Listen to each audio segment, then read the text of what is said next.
महादेव की नगरी है वाराणसी, जहां मरने के बाद लोगों का अंतिम संस्कार होता है और उन्हें मुक्ति मिल जाती है। लेकिन इसी वाराणसी में एक मुर्दा बोलता है, मुर्दा खाता है, मुर्दा सड़कों पर चलता है।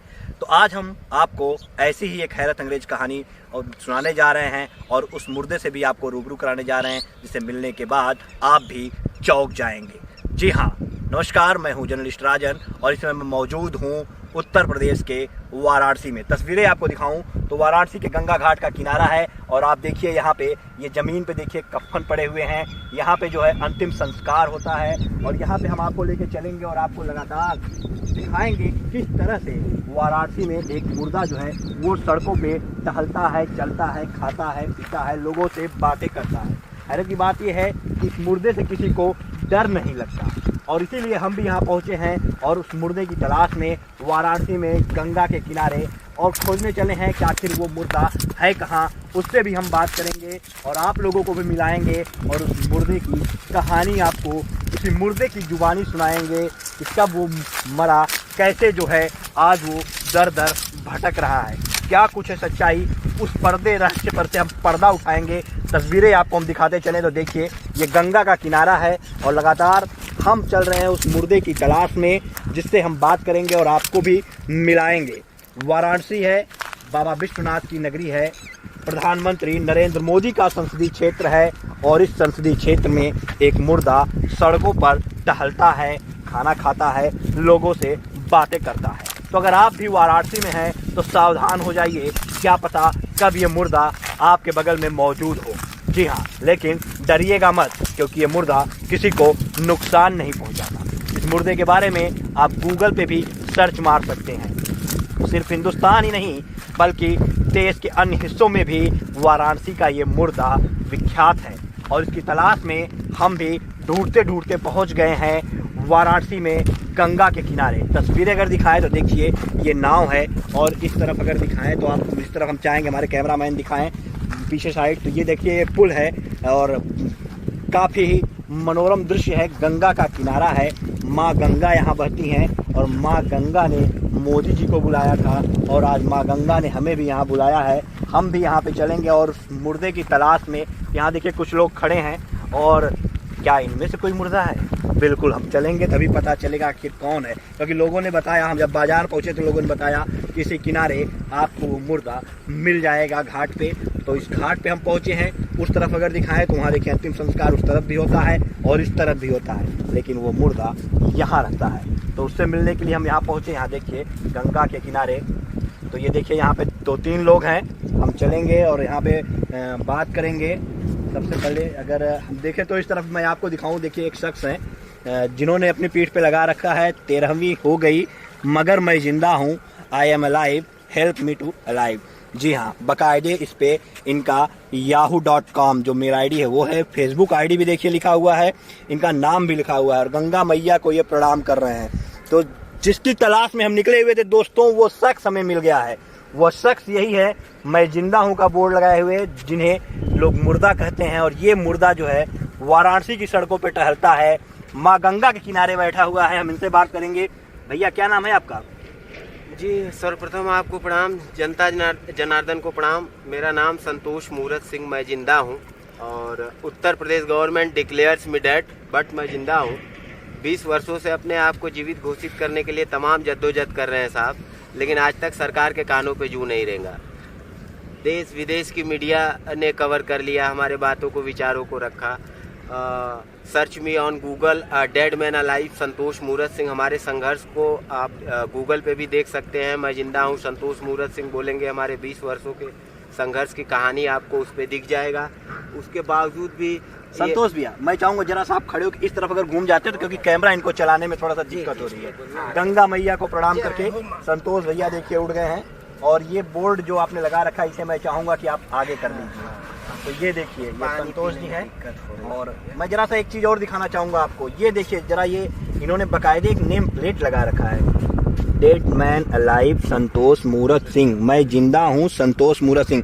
बैच नंबर भी इनका लिखा हुआ है जैसे पुलिस वालों की वर्दी पे होता है। और वैसे देखिए इन्होंने वर्दी भी खाकी पहन रखी। भैया क्या राज है इसका, पहले बताइए।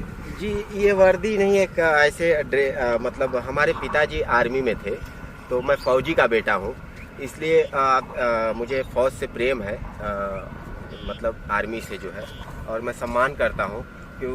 और मैं ये भी जानता हूँ कि मैं एक फ़ौजी का बेटा हूँ, इसलिए इतना संघर्ष भी कर पा रहा हूँ। मेरे पिताजी ने देश की सेवा की और उनका भी मुझे कुछ नहीं मिला। मतलब एक फ़ौजी का बेटा जो है 20 सालों से मरा हुआ घोषित होकर दर दर की ठोकर खा रहा है और न्याय की उम्मीद में आज तक जिंदा है, लेकिन आज तक उसे जिंदा नहीं किया गया। और आए दिन जैसे दिल्ली जंतर मंतर पे धरना, प्रोटेस्ट, आंदोलन, तिहाड़ जेल रिटर्न है साहब, 14 दिन 151/701 में जो है कि दिल्ली पुलिस ने चालान किया था, वहाँ भी रहे। वहीं से इंडिया डेडमैन प्रेसिडेंस रेसिंग 2012 राष्ट्रपति का भी हमने नामांकन भरा। तो ये सब कौन कर रहा था? वहीं से dead man offer to Sushma Swaraj kidney, तेज नेत्री कहे जाने वाली सुषमा स्वराज मैडम से हम मुलाकात की एम्स अस्पताल में, उनकी तबीयत खराब थी। उनसे हमने निवेदन किया कि मैम मैं जिंदा हूँ और मुर्दा हूँ और एक किडनी मैं आपको स्वतः जो है कि दान दे रहा हूँ और एक किडनी पे आप भी जिंदा रहो और हमें भी जिंदा कर दो।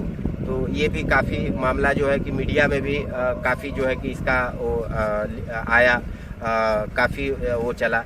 उसके बावजूद भी मुझे जो है कि न्याय नहीं मिल रहा है। और डिबेट पे सरकार के लोग जैसे पक्ष विपक्ष के दोनों बैठते हैं, डिबेट होता है, बोले कि हाँ भैया आप फलाने सरकार में मरे हो, ठिकाने सरकार में जिंदा हो जाओगे। मतलब मुर्दों पे भी राजनीति। लेकिन कोई बंदी ये नहीं कह रहा है कि नहीं हाँ भैया ये इतना संघर्ष कर रहा है, इसको जो है कि चल के जिंदा करो। देश विदेश में हर जगह जब मुझे बाहर की गाँव की मीडिया आती है और जब इंटरव्यू लेती है तो कहते हैं कि डेड मैन अलाइव, आप भारत के बारे में क्या बोलेंगे? तो मैं बड़ा सोच में पड़ जाता हूँ भैया कि मैं क्या बोलूँ।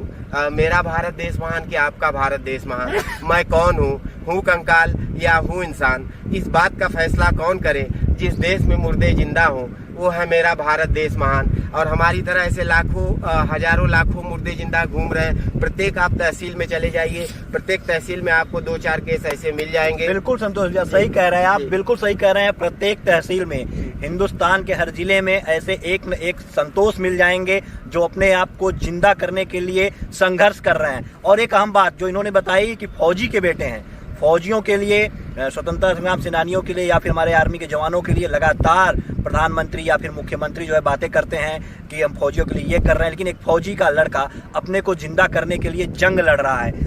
संतोष भैया जी, कब आप के साथ ये ट्रेजेडी हुई? आप मुंबई गए थे, क्या कुछ हुआ, जरा उसे बताइए। जी, ये 1988 में हमारे पिताजी का देहांत होता है। स्वर्गीय मूरत सिंह जो कि मेरे पिताजी थे, तो उनका देहांत हुआ और 1988 में ऑल प्रॉपर्टी जो है मेरे नाम से, वह माता जी के नाम से, विधवा पुत्रगण संतोष करके नाबालिग, मेरी ऑल प्रॉपर्टी मेरे नाम वरासत हो गई। वो नाम सन 2000 तक चलते आया। सन 2000 में यहीं पे जहां हम आप खड़ा होके ये वार्तालाप कर रहे हैं, यहीं पे फिल्म स्टार नाना पाटेकर साहब आंच फिल्म की शूटिंग के लिए आए। वो फिल्म देखेंगे तो 2-4 सीन यहाँ का भी है, यही सीन। तो उनसे मेरी मुलाकात हुई और चूंकि हम फौजी के बेटे थे, उनको मालूम पड़ा तो बोले कि फौजी के बेटे हो आप, हमारे साथ जो है कि बम्बई चलो, फैमिली मेम्बर आपका। बढ़िया लगा व्यवहार और कुछ हमने कुकिंग करके उनको खिलाया, पसंद आया तो हमें लेके चले गए। तो हम 2-3 साल जो है नहीं आए। सन 2000 फिल्म स्टार नाना पाटेकर के साथ आप मुंबई गए? जी, वो सब मीडिया में सब जगह है साहब। तो सन 2000 में लेके गए थे और 2003 में यहाँ के विपक्षी गण जैसे चित्तनारायण सिंह, दुर्गा सिंह, अजय सिंह, नारायण सिंह, सुरेश पहरी, लाल मोहन मला, निरकल्लू हरिजन, संजू देवी, काफी लोग मिलके साजिश के अंतर्गत वाराणसी सदर तहसील राजस्व विभाग में एक एफिडेविट लगा देते हैं, लापता मिसिंग लाश, मुंबई ट्रेन बम ब्लास्ट में संतोष मूरत सिंह मर चुका है, और 13वीं करके मेरे हिस्से की 12.5 एकड़ जमीन अपने नाम ट्रांसफर करा लेते हैं। 13वीं भी वो लोग करते हैं? जी, 13वीं हो गई, हम लिखे भी है साहब, 13वीं हो गई। हाँ, 13वीं हो गई, मगर मैं जिंदा हूँ। हालांकि 13वीं के दिन तो हम नहीं पहुंच पाए गांव में। 13वीं के एक हफ्ते के बाद हमें मालूम पड़ा तो हम आए, तो करण अर्जुन फिल्म की तरह हमें जो भी देखे बोले कि अरे आप जिंदा हो, आप जिंदा हो। तो अरे हम कहे भैया हम तो जिंदा ही हैं। तो बोले कि अरे आपके तो मरने का हमने खाना खा लिया, तेरही का पूड़ी खा लिया है। अरे हम कहे तेरही का पूड़ी खा लियो भैया, तो उसमें मेरी गलती है, कौन खिलाया, क्या हुआ? तो कोई फ्रंट पे बोलने को तैयार ही नहीं, सब उसको तेरही को जो है पार्टी में कन्वर्ट कर दिए। मतलब आपकी 13वीं पार्टी सेलिब्रेट? हाँ। अच्छा, उसके बाद थाने पे गए तो प्रशासन का कहना था कि भैया ऐसा है संतोष कि आप इतने बड़े फिल्म स्टार के यहाँ जॉब करते हो, कमा के बना लो, ये सब मोह माया यहाँ का छोड़ो, गांव में रखा ही क्या है। तो अरे हम कहे साहब अभी वहाँ काम करता हूँ मैं, कोई ज़्यादा पढ़ा लिखाया हो तो हूँ नहीं, फैमिली मेम्बर हूँ, कुकिंग करता हूँ, खाना बनाता हूँ, बर्तन मांजता हूँ, तो उसमें मेरी कितनी दिहाड़ी मिल जाएगी, कितना मैं कमा के बना लूँगा। जन्मभूमि है मेरी, मैं वो नौकरी छोड़ दूँगा लेकिन मैं जन्मभूमि नहीं छोड़ूँगा। और सो मैं अब एक ठान लिया साहब।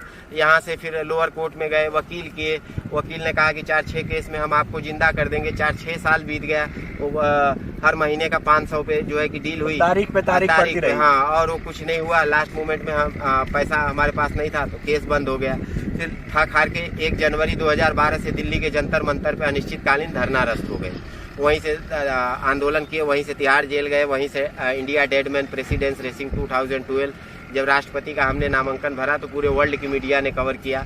तब हमने सवाल किया कि बताइए ये इंडिया में पहली बार ऐसा है कि मुर्दा आदमी भी राष्ट्रपति का चुनाव भर रहा है या जिंदा। यहाँ हजारों कैमरा लगे हुए हैं, इतनी मीडिया है, इतने लोग हैं, बताइए कि मैं जिंदा हूँ कि मुर्दा हूँ। तो वो काफी जो है कि उसमें चर्चा में रहा। तो काफी लोगों ने जो है कि उस टाइम, उसके बावजूद आपको न्याय नहीं मिला, जिंदा नहीं हो सके। नहीं, फिर वहाँ से लेटर उटर राष्ट्रपति जी के यहाँ से जो है कि यहाँ लोग भेजे और बोले कि वहाँ जाओ, वहाँ के डीएम से मिलो। डीएम और सीएम का क्या होता है, कभी सरकार बदल गई, कभी डीएम बदल गए, कभी कुछ हो रहा है, कभी ये अधिकारी बदल गए, कभी वो अधिकारी, भटकते रहो तख्ती लटका के। तो अब हम साहब जो है कि मरता क्या न करता। अब जब कुछ काम धंधा करोगे तभी तो आय स्रोत आपकी बनेगी। हाँ, कुछ हमारे पास काम धंधा नहीं, कभी चाय की दुकान पे काम दिहाड़ी पे कर लेते हैं 200 पे, कभी जो है कि खीरा ककरी जंतर मंतर पे बेच लेते हैं, जैसे मतलब हुआ। कभी आपने राष्ट्रपति का चुनाव, हाँ, और भी कोई चुनाव लड़े थे आप? जी, लोकसभा, विधानसभा, बीडीसी सब नामांकन हमने भरा। अच्छा। लेकिन कभी मेरा पास नहीं करते हैं। एक बार पास किए थे 2017 में। अच्छा। उसमें मुझे कुछ वोट भी मिला था, 2,500 की 7,000। किस नाम से पास हुआ था? यही तो हाँ, सेम। तो उसको भी एविडेंस लगा के अब इसके बाद PIL पड़ा है। तो अब जाके 2021 में इलाहाबाद हाई कोर्ट ने खुद संज्ञान में लिया, तब जाके मुझे अब जाके 21 साल के बाद सरकारी वकील नियुक्त हुए हैं। अच्छा, मतलब सरकारी वकील आपको मिल गए? हाँ, अब मिले हैं। तो अब पूरी फाइल हमने वहाँ किया। अब वहाँ की दिक्कत ये है कि जब उनको फोन करो तो बोले कि 20 साल आपको मरे हुआ हो गया, आप उतना नहीं घाई किए, अब 20 महीना भी हमको फाइल देके नहीं हुआ। रोज फोन करके पूछोगे साहब क्या हुआ, साहब क्या हुआ, डिस्टर्ब मत करो, नहीं तो दूसरा वकील इसमें आके सिलेक्शन कर लो। अच्छा। अब वो भी नहीं सुन रहे, तो ये दिक्कत है साहब। और इसलिए मतलब आज हमारे आत्मबल को, हमारे संघर्ष को देख के युवा लोग बोलते हैं आप प्रेरणा स्रोत हो। तो मैं कुछ ऐसा डिफरेंट करते रहता हूँ कि ताकि लोगों में एक एनर्जी, और जो मतलब जिंदगी से हार जाते हैं, जो जिंदगी से मायूस हो जाते हैं, जैसे ये पुल देख सकते हैं आप, हाँ, तो यहाँ से अब कभी ऐसे भी ख्याल आते हैं कि यार ये जिंदगी क्या है, धीरे धीरे मैं भी सुशांत हो रहा हूँ, मैं भी शांत हो रहा हूँ, वो हो जाए। लेकिन ऐसा नहीं करना है, मरना नहीं है। हाँ, हमें लड़ना है, हमें पॉजिटिव लड़ाई लड़नी है। हमें कोई तोड़ फोड़ या उपद्रव से शांतिपूर्ण, जैसे कि हमने आप लोगों से भी जिक्र किया था पहले भी, अब आने वाला भी है 30 जून को हर साल की भांति हम जो है कि अपना जिंदा मुर्दा श्राद्ध जो है मनाते हैं। 30 जून को आप मतलब 30 जून को अपना श्राद्ध, हाँ, श्राद्ध करते हैं। वो अपने जीते जी अपना जो भी मतलब मरने के बाद की क्रियाएं होती है। पंडित जी लोग भाग जाते हैं। हाँ साहब, ये भी दिक्कत होती है, पर कभी पंडित भाग जाते हैं, कभी नाऊ भाग जाता है, बाल दाढ़ी बनाने वाले। जी बिल्कुल, देखिए जब ये श्राद्ध करने जाते हैं तो पहले तो पंडित जी लोग आते हैं कि श्राद्ध करना है, लेकिन जैसे उन्हें पता चलता है कि इन्हीं का श्राद्ध करना है तो पंडित जी 9-11 हो जाते हैं। जी। पिछली बार यहीं पे किए थे, तो शो ब्राह्मण देवता जो है कि वहाँ पुल पे जाके उन्होंने फोन किया कि बाबू साहब आप दूसरा पंडित रख के करवा लीजिए, हमारे बस का नहीं है। और उनसे एक पत्रकार मैडम ने पूछ लिया था कि पंडित जी आप बताइए कि आप जो है जिंदा आदमी का श्राद्ध करवा रहे हैं कि मुर्दा आदमी का, सवाल बनता है। तो बस उनको समझ में आ गया, वो बोल रहे हैं अरे बाप रे, ये तो बहुत धारा लगेगी मुझ पे, मैं नहीं करूँगा तो जिंदा आदमी का श्राद्ध। एक तो पहले ही तुम्हारा 13 ही हो गया है, उसमें केस में कितने लोग चले जाएंगे, तो मैं जिंदा आदमी का श्राद्ध क्यों करवाऊँ। तो अपने आप से ही जो है कि आत्मनिर्भर मुर्दा, मतलब आत्मनिर्भर भारत जैसे सब आत्मनिर्भर ही करना है, तो अपने आप ही स्वतः करेंगे। जो अगर कोई भाग भी गया तो अपने आप से मंत्र का किताब लाएंगे, अपने आप से पढ़ेंगे। अच्छा ये बताइए, आपने बताया कि आपकी प्रॉपर्टी आपके विरोधियों ने जो है ले लिया, तो आप कहाँ पे रहते, कहाँ पे हैं आप? हाँ, बड़ा आसान सा पता है साहब, गले में तख्ती होगी और जहाँ मुर्दे जलते होंगे वहीं पे जैसे कि मुर्दा जिंदा आपको मिल जाएगा। चाहे ये बलुआ घाट का शमशान घाट हो, चाहे मणिकर्णिका बनारस का हो, यहीं पे आपके घाट के किनारे ही जो है मेरा पसंदीदा जगह है, जहाँ मैं गंगा माँ के गोद में यहाँ बैठ के जो है कि अपने आप से सवाल करता हूँ, माँ से सवाल करता हूँ, रोता हूँ, अपना दर्द बयां करता हूँ। बोले कि वास्तव में आंसू को समझने वाला है कौन साहब? सब कहते हैं हम आपके साथ हैं, लेकिन है कौन साथ में?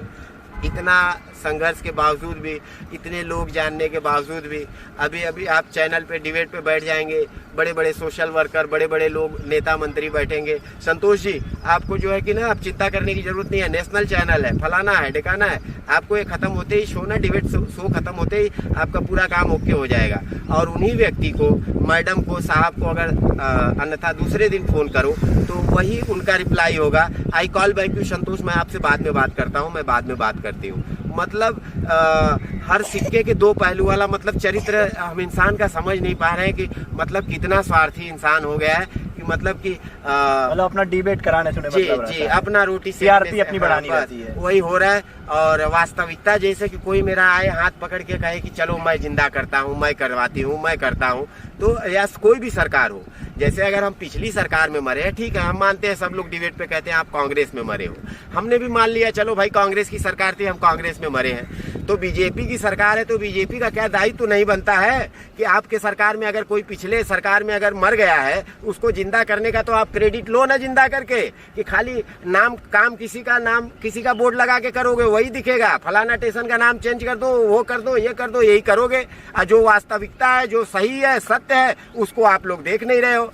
कितना आदमी झेलेगा, कब तक झेलेगा? जैसे 30 जून को हम जब देते हैं प्रार्थना पत्र और पूरे भारत देश के मुर्दे जब आते हैं और उस दिन लिखित रहता है कि अगर हमें जीवित घोषित नहीं किया गया तो हम अपने आप को जीवित घोषित करने के लिए आत्मरक्षा हेतु किसी की जिंदगी अगर लेके भी जिंदा होना पड़े तो जिंदा होना पड़ेगा। तो बताइए, अगर हमें क्राइम करके ही जिंदा होना होता तो हम कब के क्राइम करके जिंदा हो गए होते। लेकिन मैं क्राइम करके नहीं जिंदा होना चाहता हूँ, मैं एक फौजी का बेटा हूँ। मुझे अगर जरूरत पड़ी तो मैं भारत देश के लिए अपना खून अपनी जिंदगी दे के जिंदा होऊंगा। मेरा ये विचार है। एक बहुत ही अहम सवाल है कि अगर संतोष मूरत सिंह मर गए हैं और कल अगर कोई क्राइम करते हैं, किसी की हत्या करते हैं या कोई आतंकवादी घटना को अंजाम देते हैं, तो ऐसे में प्रशासन किसके खिलाफ मामला दर्ज करेगा? क्या संतोष मूरत सिंह के खिलाफ ही करेगा? और अगर करेगा तो कैसे करेगा? संतोष मूरत सिंह तो पहले से ही मर चुके हैं, लेकिन ये ऐसी कोई क्राइम नहीं करना चाहते। ये महात्मा गांधी के बताए हुए रास्तों पर चलते हुए, अहिंसा परमो धर्म को अपनाते हुए अपनी लड़ाई को लड़ रहे हैं और खुद को जिंदा करने की जंग जो है इन्होंने जारी रखी है। देखना यह है कि प्रशासन के कानों पे कब जू रेंगता है और कब इन्हें जो है इनका हक मिलता है। संतोष जी, हमने आपसे पूछा था घर और नहीं है, तो आप रहते कहाँ हैं, कहाँ खाते पीते हैं, उसके बारे में हमने आपसे अभी जिक्र किया था, बड़ा आसान सा पता होगा, तख्ती होगी, मुर्दे जलते होंगे। तो शमशान घाट गंगा जी के किनारे, तो आए दिन जैसे कभी कोई संस्था वाले गुजर रहे हैं, तो जैसे रोटी बैंक वाराणसी है, वो लोग खाना बांटते रहते हैं, तो लाइन में लग गए और वहाँ प्रसाद ले लिए।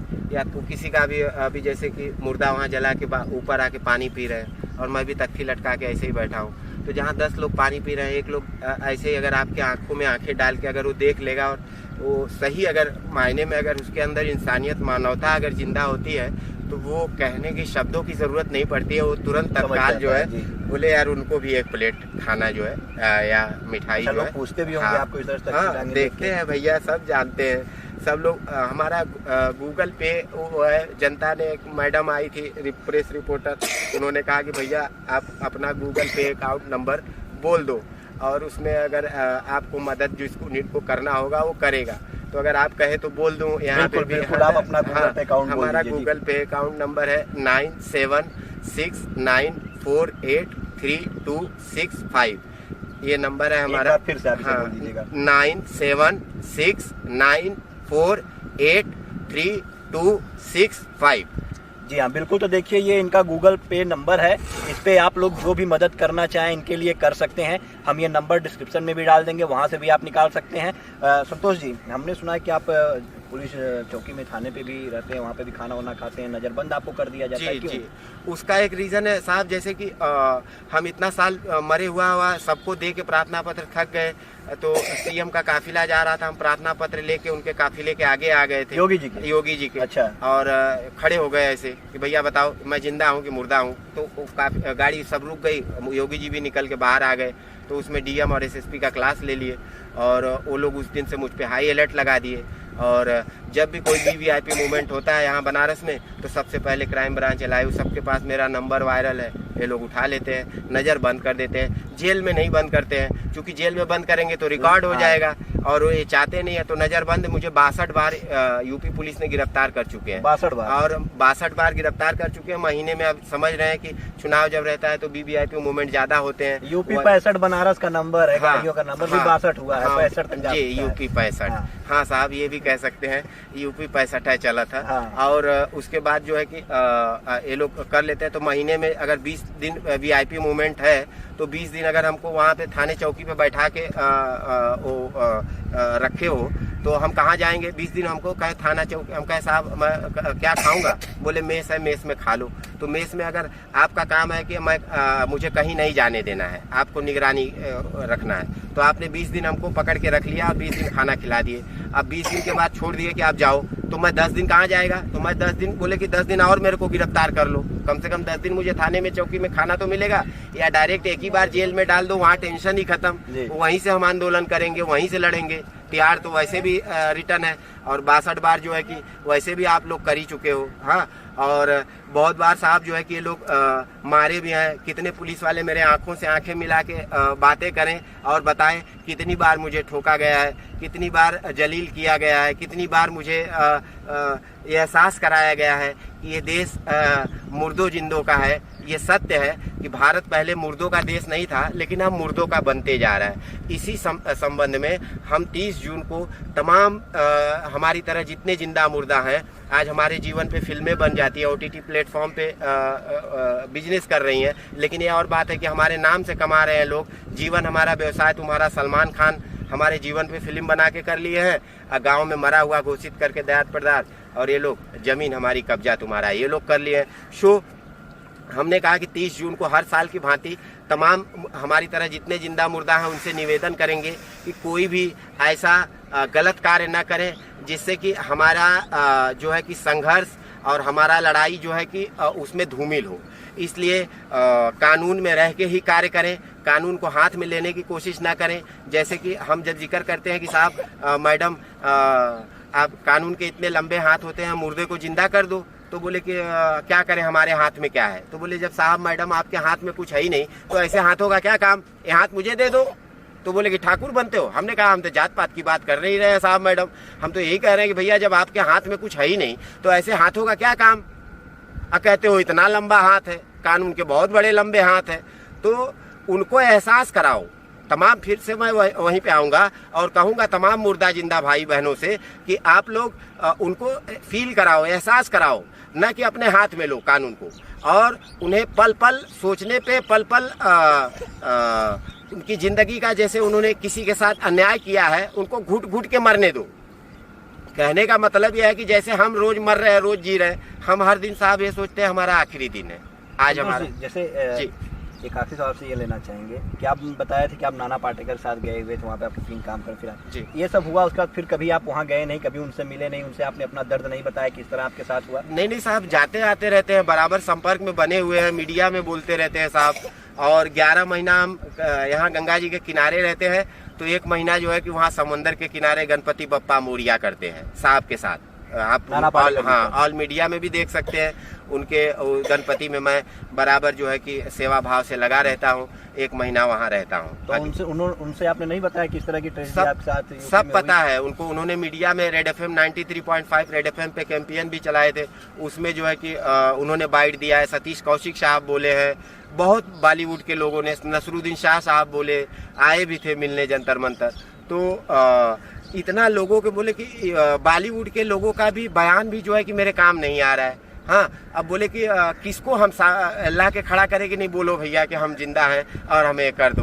बॉलीवुड के चर्चित चेहरे हैं, मदद के लिए आगे आते हैं सोनू सूद। क्या आप सोनू सूद से अपनी गुहार लगाना चाहेंगे? जी, सोनू सूद साहब से भी हमने सोशल मीडिया के माध्यम से प्रार्थना पत्र दिया है, निवेदन किया है कि साहब आपके नाम पे बहुत कुछ हो रहा है, आपने बहुत लोगों का भला किया है, तो इस मुर्दे को भी जिंदा करवाने की कृपा करें। क्योंकि देखिए, मरना सत्य है, सबको मरना है, लेकिन हम एक बार मरने से पहले जिंदा होना चाहते हैं साहब, क्योंकि सबकी अलग अलग ख्वाहिश है, मुझे ये बनना है, मुझे वो बनना है, मैं ये हो जाऊँ वो हो जाऊँ, लेकिन हमारी थोड़ी डिफिकल्ट है, क्योंकि भाई हमें जिंदा होना है।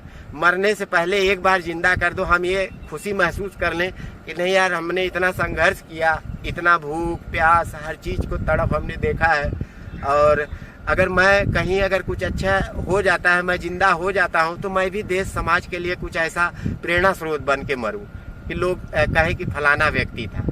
जी जी बिल्कुल। तो देखिए ये संतोष जी हैं और इनके शब्दों में, इनकी आंखों में आंसू झलक रहे हैं, साफ दर्द जो है वो इनके चेहरे पे बयां हो रहा है। हम संतोष जी को ये तो नहीं कह सकते कि हम इन्हें जिंदा करा देंगे, लेकिन एक प्रयास जरूर रहेगा कि हमारी ये वीडियो चले, और ज़्यादा से ज़्यादा अगर आप लोग भी मदद करते हैं, शेयर करते हैं, और तो शायद संभवतः ये वीडियो प्रशासन के कानों तक पहुँचे, प्रधानमंत्री तक पहुँचे, और उनके संसदीय क्षेत्र में जो एक व्यक्ति जिंदा होने के बाद भी अपने को जिंदा करने के लिए दर दर भटक रहा है, उसे न्याय मिल सके। संतोष भैया, संतोष मुर्दा है लेकिन जिंदा है, या फिर यूँ कहें जिंदा है लेकिन मुर्दा है।